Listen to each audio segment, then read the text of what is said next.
Pakistani mega cricket star Hanif Mohammad की याद में गूगल का डूडल।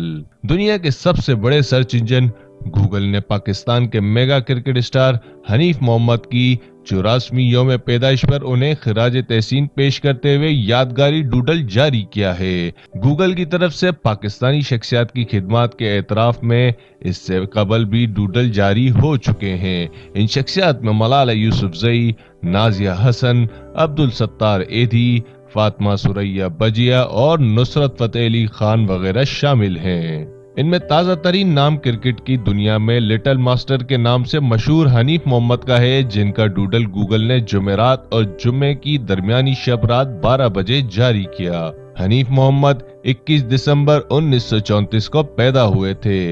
इस दिन की मुनासबत से ये डूडल जारी किया गया है। हनीफ मोहम्मद ने 11 अगस्त 2016 को 81 साल की उम्र में वफात पाई। उन्होंने पाकिस्तान की जानिब से 55 टेस्ट मैच खेलकर 12 सेंचुरियां स्कोर की। 337 रन उनका एक टेस्ट मैच में टॉप स्कोर था, लिहाजा इस फिगर को डूडल में भी वाज़ेह तौर पर दिखाया गया है।